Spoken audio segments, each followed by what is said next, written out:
Good morning and welcome to Varthamanam. ഇന്നത്തെ പ്രധാനപ്പെട്ട പത്രവാർത്തകൾ.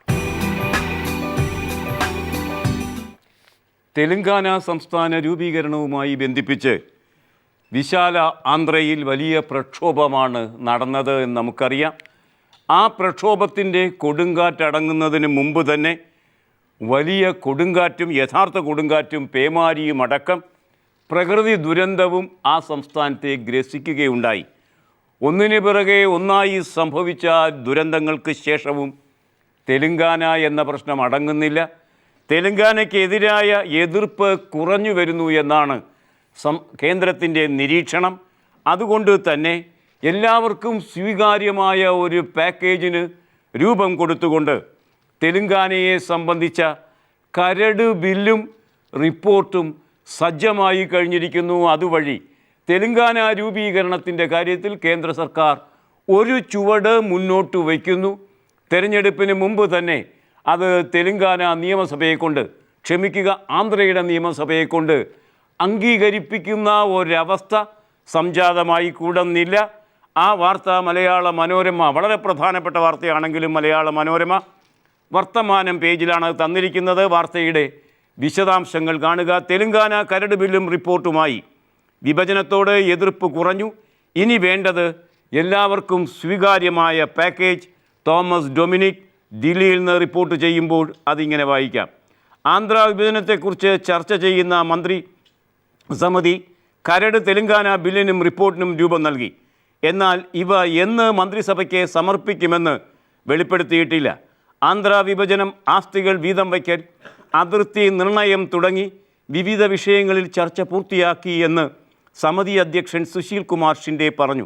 എന്നാൽ ചില വിഷയങ്ങളിൽ ഇനിയും കൂടിയാലോചന വേണ്ടിവരുമെന്ന് 4 മണിക്കൂർ നീണ്ട യോഗത്തിന് ശേഷം അദ്ദേഹം അറിയിക്കുമ്പോൾ കൂടിയാലോചനകൾ വേണ്ടിവരും, ആസ്തി വിഭജനത്തെ സംബന്ധിച്ച സമവായങ്ങൾ വേണ്ടിവരും, അതിർത്തി നിർണയനം അത്ര എളുപ്പമായിരിക്കാൻ ഇടയില്ല, അതേ സംബന്ധിച്ചും കൂടിയാലോചനകൾ ഇനിയും നടക്കേണ്ടതായിട്ടാണ് ഇരിക്കുന്നത്.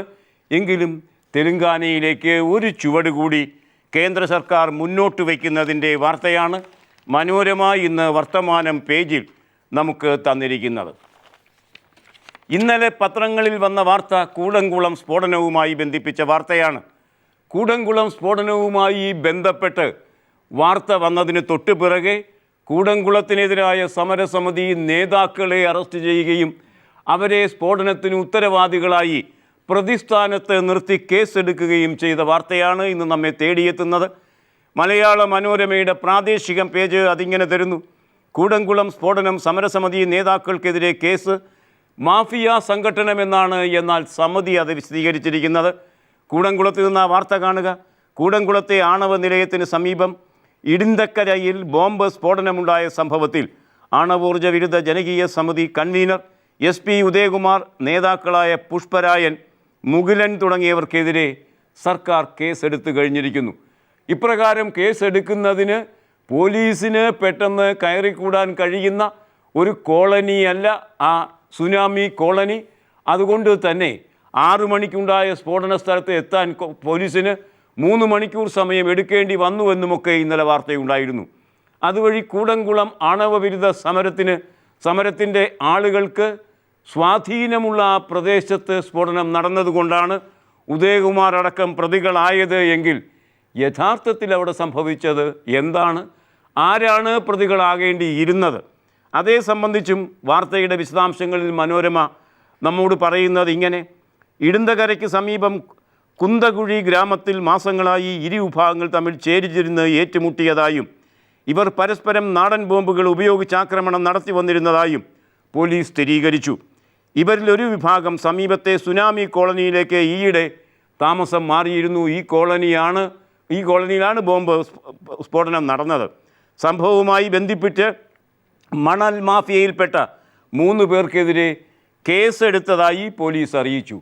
മണൽ മാഫിയയുമായി ബന്ധിപ്പിച്ച തർക്കം, മണലൂറ്റുന്നതുമായി ബന്ധിപ്പിച്ച തർക്കത്തെ തുടർന്ന് ഇരുവിഭാഗങ്ങൾക്കിടയിൽ ബോംബേറ് പതിവാക്കുന്ന സംഘർഷങ്ങൾ ഉണ്ടായിരുന്നു എന്നും അതിലൊരു വിഭാഗം സുനാമി കോളനിയിലേക്ക് അടുത്തിടെ മാറിയിരുന്നു എന്നുമൊക്കെ പോലീസ് തന്നെ പറയുമ്പോൾ യഥാർത്ഥത്തിൽ ബോംബ് സ്ഫോടനത്തിന് നിദാനമായിരിക്കുന്ന കാരണം എന്ത് എന്നവർ വിശദീകരിക്കുന്നുണ്ടെങ്കിലും ഉദയകുമാറിനെ തന്നെയാണ് ഇപ്പോഴും അറസ്റ്റ് ചെയ്തിരിക്കുന്നത് എന്നാണ് ഈ വാർത്ത നമ്മോട് പറയുന്നത്.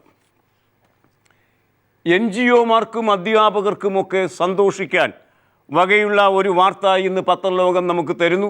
മിക്ക പത്രങ്ങളും ഒന്നാം പേജിൽ തന്നെ തന്നിരിക്കുന്നു. ചില പത്രങ്ങളാകട്ടെ അത് ലീഡ് വാർത്തയാക്കുക പോലും ചെയ്തിരിക്കുന്നു.